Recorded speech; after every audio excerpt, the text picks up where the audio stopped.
आपके सामने balance sheet का फॉर्मेट है। प्रॉफिट एंड लॉस अकाउंट और बैलेंस शीट जब बनाते थे वही फॉर्मेट है।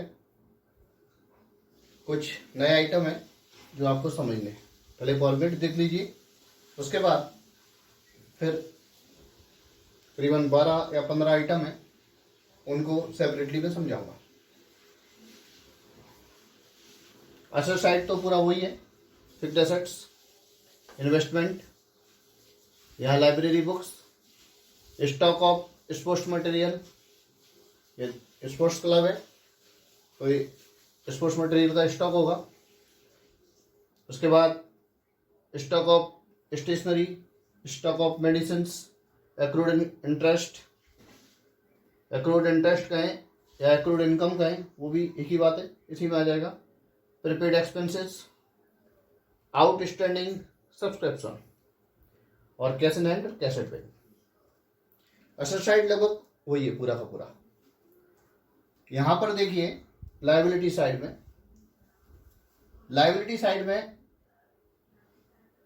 सबसे पहला आइटम कैपिटल आता था, आपको ध्यान होगा सबसे पहले कैपिटल लिखते थे, यहां कैपिटल फंड आएगा, क्योंकि जो भी क्लब होते हैं या एनपीओ होते हैं उनका कैपिटल फंड होगा। कैपिटल फंड का ओपनिंग बैलेंस लिया जाएगा। उसके बाद इनकम एक्सपेंडिचर अकाउंट में, जैसा मैंने आपको बताया था कि जो आइटम या जो इनकम कैपिटलाइज की गई है, जो डोनेशन कैपिटलाइज किए गए हैं, वो सारे के सारे लायबिलिटी साइड में कैपिटल फंड में ऐड हो जाएगा। डोनेशन जितना पार्ट इसका कैपिटलाइज किया गया है वो इधर आएगा, प्लस हो जाएगा इधर। एंट्रेंस फी, इसका जितना पार्ट कैपिटलाइज किया गया है वो इधर कैपिटल फंड में ऐड होगा। यदि वो कहते हैं कि 100% कैपिटलाइज करना है तो 100% आएगा। लाइफ मेंबरशिप फी, ये लाइफ में एक ही बार रिसीव होती है, इसलिए ये भी कैपिटल फंड में ऐड होगी। इसके बाद इनका टोटल करेंगे। इनकम एक्सपेंडिचर अकाउंट में यदि सरप्लस आया है तो वो सरप्लस इधर ऐड हो जाएगा।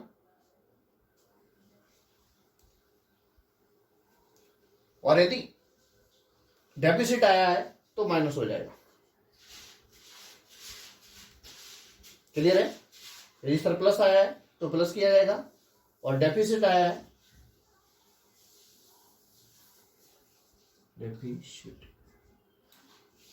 डेफिसिट आया है तो माइनस करके फिर आउटर में ये न्यू कैपिटल फंड हो जाएगा।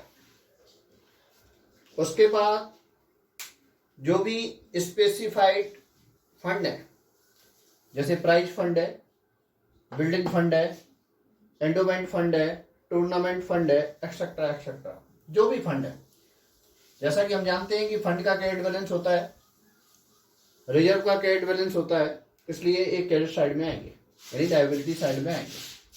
लेकिन ध्यान रखें, यदि प्राइज फंड बनाया गया है तो प्राइज से संबंधित कोई भी आइटम होगा तो उसका एडजस्टमेंट प्राइज फंड के साथ ही किया जाएगा।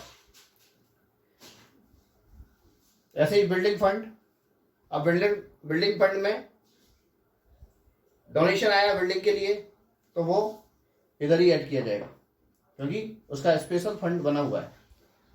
उसके बाद बिल्डिंग के लिए कोई भी खर्चा होता है तो इसी में से माइनस किया जाएगा, क्योंकि अपन ने फंड बनाया हुआ है। ठीक इसी तरह एंडोमेंट फंड है, टूर्नामेंट फंड है, टूर्नामेंट वगैरह कराए जाते हैं, उनका एक फंड क्लब में तैयार कर लिया जाता है और उसी फंड से, उस फंड में जो भी इनकम होगी इसमें प्लस कर दी जाएगी और इसमें से जो भी खर्चा हुआ होगा वो माइनस कर दिया जाएगा। बैंक ओवरड्राफ्ट अब जानते ही हैं, यदि लोन लिया है वो आएगा इधर। आउटस्टैंडिंग एक्सपेंसेस ये बता चुका हूं मैं फाइनल अकाउंट में। फिर ये रिसिप्ट इनकम जो भी होगी, यानी एडवांस इनकम आएगी। और यहाँ पर सब्सक्रिप्शन रिसिप्ट इन एडवांस, यहाँ सब्सक्रिप्शन होगा तो सब्सक्रिप्शन जो एडवांस में रिसीव हुआ है वो इस साइड आएगा। प्री रिसिप्ट इनकम कहें या सब्सक्रिप्शन रिसिप्ट इन एडवांस इस साइड आएगा। इस तरीके से ये आपके बैलेंस शीट का फॉर्मेट पूरा हुआ। अब बात आती है कैपिटल फंड की। कैपिटल फंड नहीं दिया है तब क्या करेंगे? कैपिटल फंड यदि दिया नहीं है तो आपको कैपिटल फंड निकालना पड़ेगा। इसके लिए आपको वर्किंग नोट में ओल्ड बैलेंस शीट बनानी पड़ेगी, यानी प्रीवियस ईयर की, पिछले वर्ष की आपको बैलेंस शीट बनानी पड़ेगी। उसमें प्रीवियस ईयर के जो भी आइटम होंगे ठीक इसी तरीके से फॉर्मेट यही रहता है, सारे के सारे आइटम लिख दिए जाएंगे। इधर एसेट्स आ जाएंगी प्रीवियस ईयर की, इधर लायबिलिटीज आ जाएंगी प्रीवियस ईयर की। क्योंकि कैपिटल फंड गायब है, दिया नहीं है क्वेश्चन में, तो ये कैपिटल फंड उस कंडीशन में बैलेंसिंग फिगर निकल के आएगा। और जो कैपिटल फंड आएगा वो opening balance of capital fund होगा, उसको यहाँ पुट करेंगे आप। तो ये आपका बैलेंस शीट का फॉर्मेट हुआ। यदि कैपिटल फंड दिया है तो कैपिटल फंड ओपनिंग बैलेंस आ जाएगा, यदि नहीं दिया है तो उस कंडीशन में आपको वर्किंग नोट में ओल्ड बैलेंस शीट बनानी पड़ेगी। और ओल्ड बैलेंस शीट के जो भी आइटम होंगे बैलेंस शीट में पुट करेंगे, और पुट करने के बाद कैपिटल फंड बैलेंसिंग फिगर निकल कर आएगा। इस तरह से ये आपका बैलेंस शीट का फॉर्मेट पूरा हुआ। यहाँ मैंने इनकम एक्सपेंडिचर और बैलेंस शीट के फॉर्मेट आपको समझाए और थोड़ा स्पीडली समझाया। क्यों? क्योंकि आपके ये सब पढ़े हुए हैं। मैंने प्रॉफिट एंड लॉस और बैलेंस शीट जो पिछला चैप्टर था पार्टनरशिप का, उसमें मैंने आपको समझाए। सारे एडजस्टमेंट भी मैंने वहाँ बताए हुए हैं। वो सारे एडजस्टमेंट, जो भी एडजस्टमेंट यहाँ पर आएगा, आप पीछे वाले चैप्टर से पढ़ सकते हैं। इसके बाद अब सब्सक्रिप्शन कैसे निकाला जाता है, सैलरी कैसे निकाली जाती है, आउटस्टैंडिंग है, एडवांस है, ये सारी की सारी चीजें मैं आपको एक एक करके क्लियर करता जाऊंगा।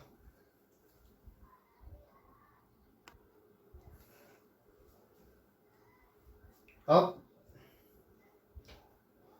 पहला पॉइंट अपन डिस्कस करते हैं सब्सक्रिप्शंस के बारे में।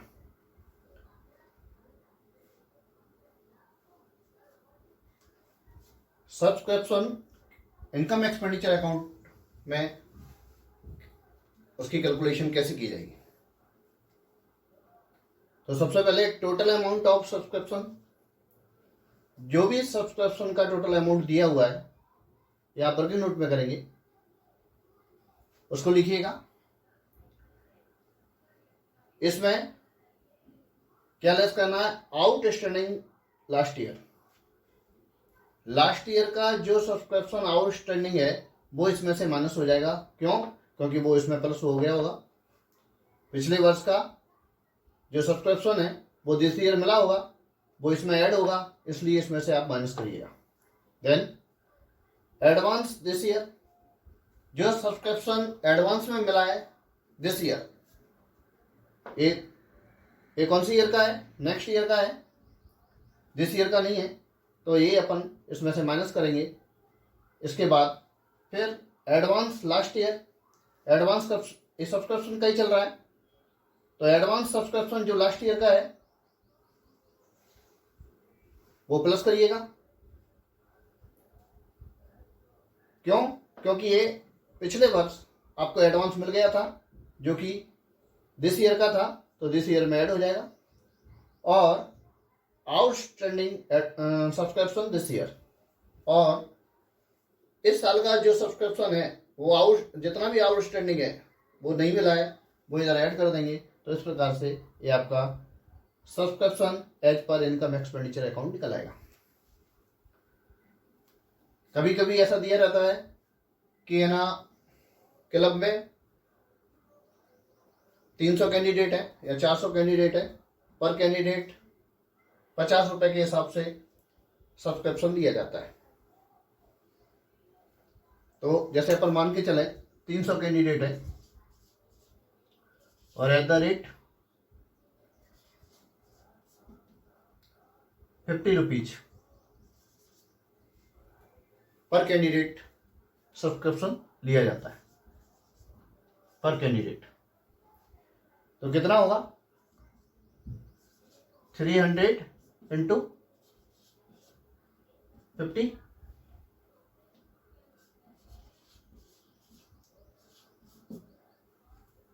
15,000 रुपये सब्सक्रिप्शन होगा।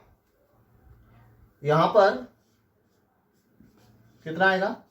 15,000। ये चेक करने का तरीका है।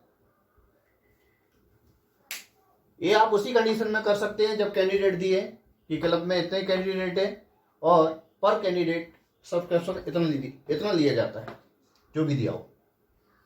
तो सीधा सीधा जितने कैंडिडेट है इनटू रुपीज करिए, टोटल सब्सक्रिप्शन निकल आएगा। दिस ईयर का कितना होगा वो इस साइड आना चाहिए। ये अपन चेक करने का अपना तरीका है। टोटल अमाउंट ऑफ सब्सक्रिप्शन दिया हुआ है, उस कंडीशन में इस अमाउंट में लास्ट ईयर का जो आउटस्टैंडिंग था वो इसमें ऐड होगा। दिस ईयर में जो अपन ने एडवांस दिया है सब्सक्रिप्शन फॉर नेक्स्ट ईयर वो इसमें ऐड होगा। ये आपको याद रखना है, ठीक है। और उसके बाद फिर आउटस्टैंडिंग दिस ईयर सब्सक्रिप्शन कितना है वो इसमें और ऐड करना पड़ेगा।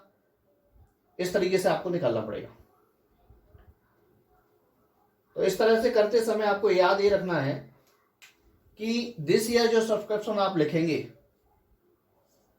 कितना इस वर्ष कैश रिसीव हुआ प्लस कितना आउटस्टैंडिंग है, ये चीज याद रखना है। दिस ईयर का सब्सक्रिप्शन कितना रिसीव हुआ और दिस ईयर कितना आउटस्टैंडिंग है, इन दोनों को ऐड करके ही अपन लिखते हैं जो अमाउंट इधर आता है। अब आप कहिए कि सर आपने ये एडवांस के बारे में छोड़ दिया, तो हमें करना क्या है, हमें दिस ईयर का मालूम करना है। इसमें नेक्स्ट ईयर का यदि इंक्लूड है या प्रीवियस ईयर का इंक्लूड है तो इसमें से माइनस कर देना है। इसलिए आप देख रहे हैं नेक्स्ट ईयर का इसमें इंक्लूड होगा तो यहां से माइनस किया गया। लास्ट ईयर का आउटस्टैंडिंग सब्सक्रिप्शन इसमें प्लस होगा, उसको माइनस किया गया। तो जब इन दोनों को माइनस करेंगे तो क्या चीज निकल के आएगी? एक्चुअल रिसीव्ड दिस ईयर, वो अमाउंट निकल के आएगा। इसके बाद क्योंकि मैंने आपको बताया है कि जो अपन अकाउंट मेंटेन करते हैं वो कैश बेसिस नहीं करते, एक्रोल बेसिस करते हैं। और एक्रोल बेसिस में जितना कैश रिसीव हुआ प्लस जितना आउटस्टैंडिंग है वो दोनों को ऐड करके लिखा जाता है। इसीलिए आउटस्टैंडिंग सब्सक्रिप्शन दिस ईयर जितना भी है वो इसमें ऐड किया गया और प्रीवियस ईयर में जो आपको एडवांस मिला था फॉर दिस ईयर वो आपने यहां प्लस किया। इस तरीके से ये subscription as per income and expenditure account निकल के आएगा। ये इनकम एंड एक्सपेंडिचर अकाउंट में ये अमाउंट शो की जाएगी। ये पूरी की पूरी कैलकुलेशन, ये पूरा का पूरा कैलकुलेशन आप चाहें तो इनकम एंड एक्सपेंडिचर अकाउंट के कैश साइड में कर सकते हैं। मैंने आपको यहां अलग से समझाया है। इसके बाद फिर अपन नेक्स्ट पॉइंट पर आते हैं। नेक्स्ट पॉइंट है स्टेशनरी कंज्यूम कैसे निकालेंगे।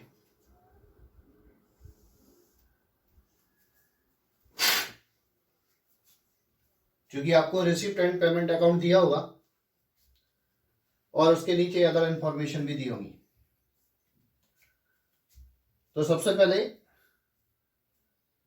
स्टेशनरी कितने रुपए की खरीदी वो कैसे मालूम पड़ेगा? रिसिप्ट एंड पेमेंट अकाउंट के पेमेंट साइड में लिखा होगा स्टेशनरी परचेज, बराबर।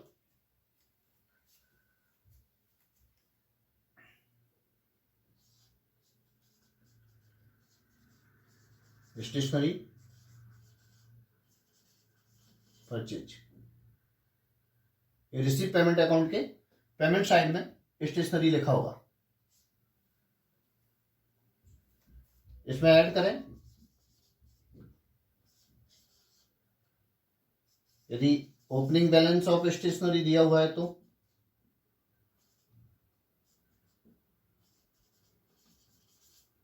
ओपनिंग बैलेंस स्टेशनरी का, तो ये टोटल स्टेशनरी आ जाएगा, उसमें से लेस करिएगा क्लोजिंग स्टॉक ऑफ स्टेशनरी,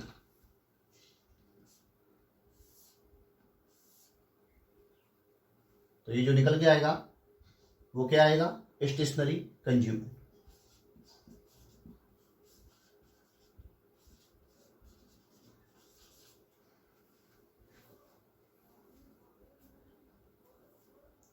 इस तरह की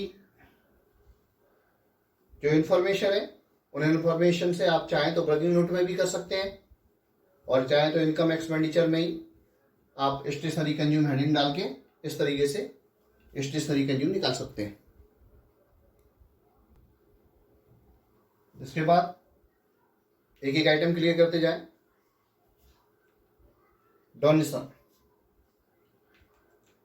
अब डोनेशन दो प्रकार का हो सकता है, एक डोनेशन हो सकता है जनरल डोनेशन, एक होता है स्पेसिफिक डोनेशन।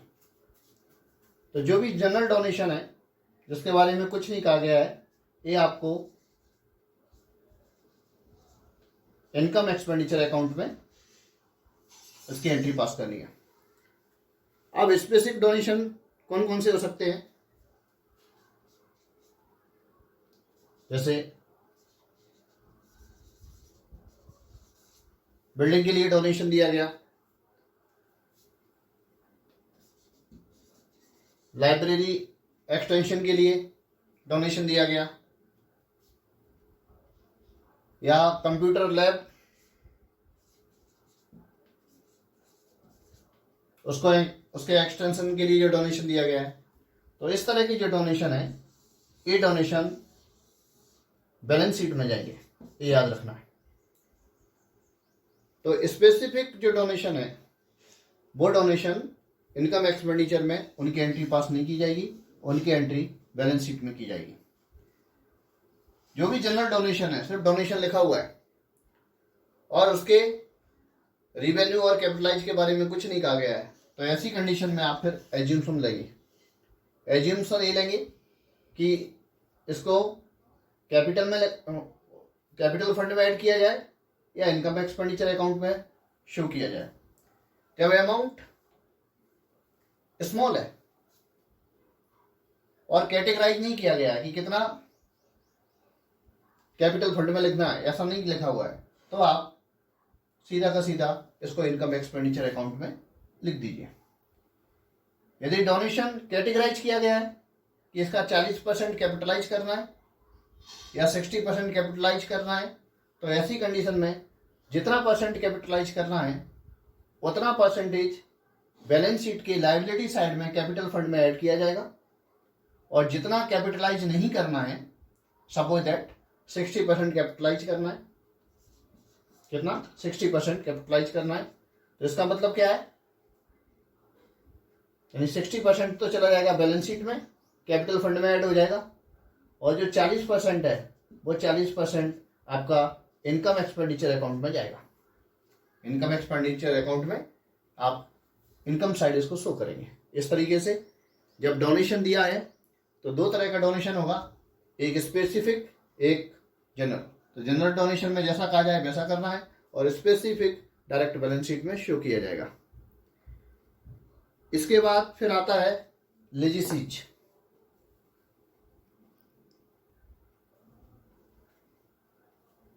लेजिसीज एक लाइफ में एक ही बार रिसीव होता है। इसका मतलब ये 100% कैपिटलाइज है। ये होता क्या है, इसको हिंदी में वसीयत बोलते हैं। जब व्यक्ति मरने से पहले कुछ धनराशि या कुछ एसेट्स वसीयत के रूप में लिख जाता है कि इतना अमाउंट या इतनी एसेट्स इस क्लब को दे दी जाए, तो उसके मरने के बाद वो क्लब उसे रिसीव कर लेता है। ये इसलिए लाइफ में एक ही बार रिसीव होता है, 100% कैपिटल आइटम है। इसको आप जो आप कैपिटल फंड लिखेंगे, कैपिटल फंड में इसको प्लस कर दिया जाएगा, ये अपना कैपिटल फंड बढ़ाएगा। इसके बाद आता है लाइफ मेंबरशिप फी।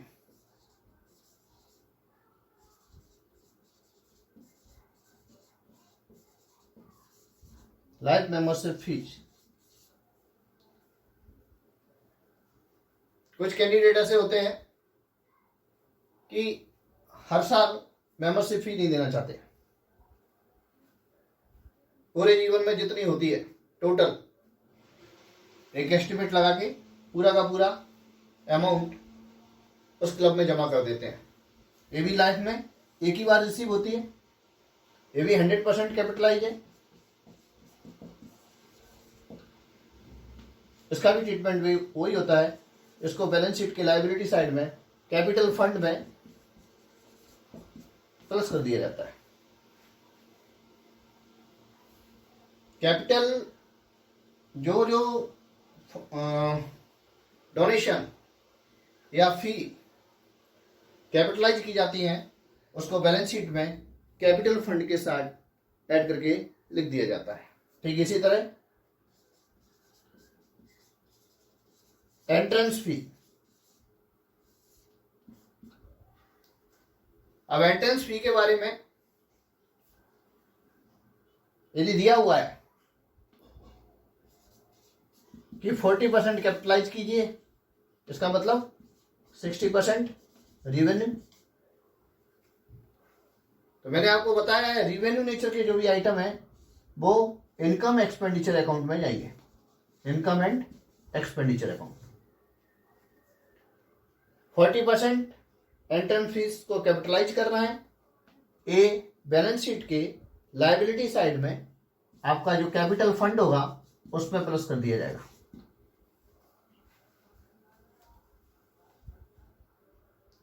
उसके बाद है सेल ऑफ ओल्ड एसेट्स।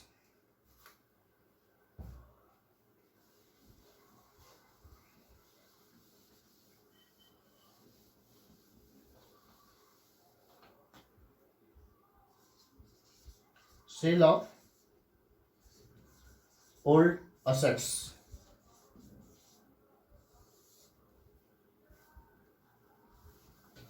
इसके साथ भी वही कंडीशन लागू होगी।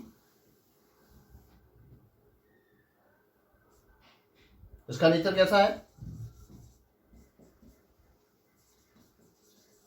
कैपिटल नेचर है। असेट्स बैलेंस शीट के असेट साइड में लिखी जाती है, वहां पर इसको माइनस किया जाएगा। सेल ऑफ ओल्ड असेट्स जो भी है उसको इनकम एक्सपेंडिचर अकाउंट में उनकी एंट्री पास नहीं की जाएगी। जो भी एसेट्स हैं, आप जानते हैं कि एसेट्स कहाँ लिखी जाती हैं, बैलेंस शीट के असेट साइड में, वहां से इसको माइनस कर दिया जाएगा।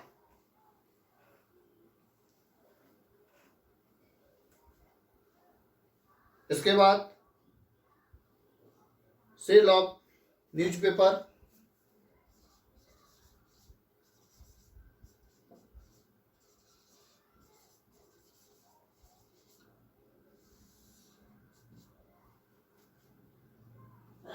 ये रेकरिंग नेचर का आइटम है। कैपिटल नेचर के आइटम कैसे होते हैं, नॉन रेकरिंग नेचर के आइटम होते हैं। और सेल ऑफ ओल्ड न्यूज़पेपर जो पीरियोडिकल्स आते हैं वो ये रेकरिंग नेचर के आइटम है। इसको इनकम एक्सपेंडिचर अकाउंट में, इनकम एंड एक्सपेंडिचर अकाउंट में इसको शो किया जाएगा। क्यों? क्योंकि ये हर साल होते हैं, न्यूज़पेपर आते हैं, ओल्ड न्यूज़पेपर को सेल कर दिया जाता है, पीरियोडिकल्स या जर्नल्स जो भी आते हैं उनको फिर सेल कर दिया जाता है। रेवेन्यू नेचर के आइटम होते हैं, ये इनकम एक्सपेंडिचर अकाउंट में इनकी एंट्री पास की जाएगी। इसके बाद नेक्स्ट आइटम है sale of exposed material.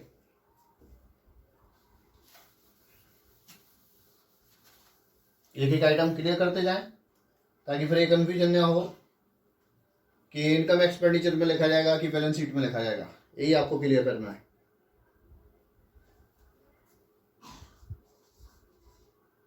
Sale of exposed material.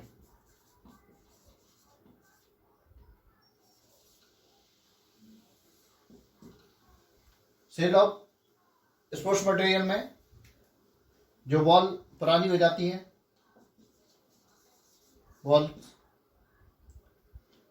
Net जो पुराने हो गए, बेकार हो गए वो, और उसके बाद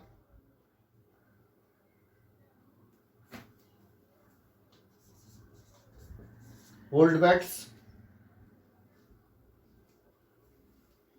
इनको सोल्ड कर दिया जाता है। जब इनको सेल किया जाता है तो ये इनकम एक्सपेंडिचर अकाउंट में शो किया जाएगा। क्यों? क्योंकि ये भी रेवेन्यू नेचर के आइटम है, हर साल ये होना ही है, income and expenditure account. Clear? तो सेल ऑफ एक्सपोज्ड मटेरियल, जो मटेरियल यूज किया जा चुका है, यूज करने के कारण पुराना हो गया है, बेकार हो गया है, उसको जब हम सेल कर देते हैं तो उसको इनकम एक्सपेंडिचर अकाउंट में शो करते हैं।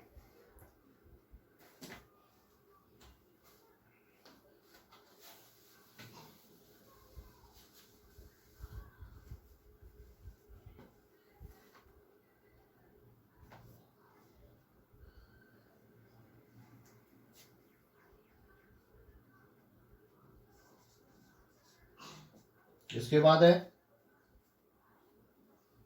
Government grant.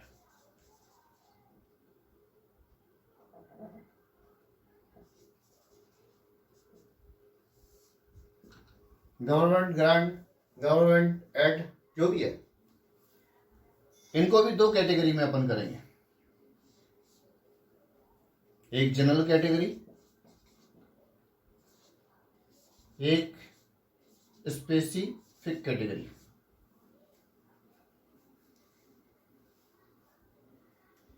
यदि ये ग्रांट जनरल नेचर की है, रेगुलर मिलती रहती है, रेगुलर रिसीव होती है, तो फिर इसको इनकम एक्सपेंडिचर अकाउंट में शो किया जाएगा, इनकम एंड एक्सपेंडिचर अकाउंट। यदि ये ग्रांट स्पेसिफिक है, जैसे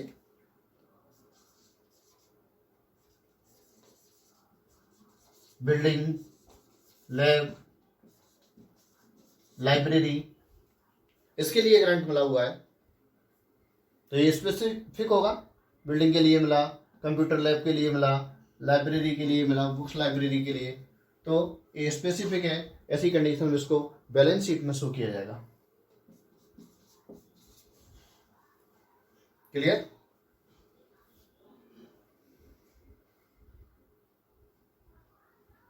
इस तरीके से इसकी कुछ जो पॉइंट्स थे, पॉइंट कह लें या टर्मिनोलॉजी कह लें, वो मैंने आपको बताया। अब अपन इसके बाद छोटे छोटे न्यूमेरिकल लेंगे, जिसमें मैं आपको सिखाऊंगा सब्सक्रिप्शन कैसे निकाला जाएगा, स्टेशनरी कंज्यूम कैसे निकालेंगे, और जो स्पेसिफिक फंड है, उन फंड में जो इनकम हो रही है, जो एक्सपेंडिचर हो रहे हैं, उनको किस तरीके से बैलेंस शीट में शो किया जाता है, इसके बाद वो बताऊंगा। तो यहाँ तक आपका रिसीव पेमेंट हुआ। रिसीव पेमेंट में भी मैंने आपको मैक्सिमम आइटम्स समझा दिए थे, इनकम एक्सपेंडिचर, बैलेंस शीट की फॉर्मेट सिखाई, और उसमें जो भी आइटम थे जिसमें प्रॉब्लम आ सकती है उनको मैंने क्लियर किया।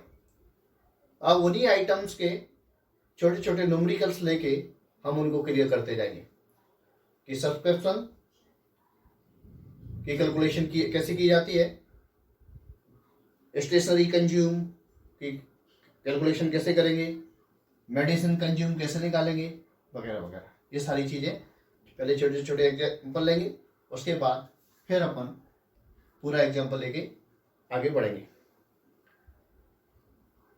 जो भी न्यूमेरिकल मैं लेके चलूंगा मैं आपको पहले ही बता देता हूं, उनकी पीडीएफ आप जहां ये वीडियो देख रहे हैं नीचे लिंक में डली हुई है, वो न्यूमेरिकल आपको वहां से मिल जाएंगे। इसलिए आपको ये प्रॉब्लम नहीं आएगा ये कहाँ से लिया है सर ने, पीडीएफ देख लीजिए, वहां से आपको मिलेगा। मैं आपको पहले ही कह चुका हूं कि ये चैप्टर बहुत ही इंटरेस्टिंग है। वह शर्त है कि आपको एक एक चीजें क्लियर होनी चाहिए। यदि वो क्लियर है फिर आपको कहीं कोई प्रॉब्लम आने वाला नहीं है। तो अब आगे अपन देखेंगे सब्सक्रिप्शन के न्यूमेरिकल कैसे करेंगे, वो देखिएगा।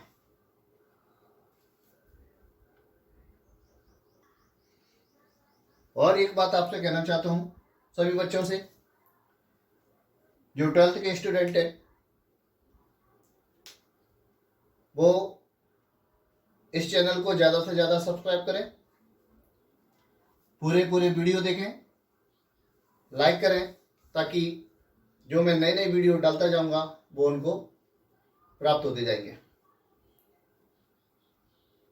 अब अपन न्यूमेरिकल्स पर आते हैं और न्यूमेरिकल्स में सब्सक्रिप्शन के बारे में, कैसे न्यूमेरिकल होते हैं, किस तरीके से अपन उनका ट्रीटमेंट करेंगे, नेक्स्ट वीडियो में आप वो देखेंगे।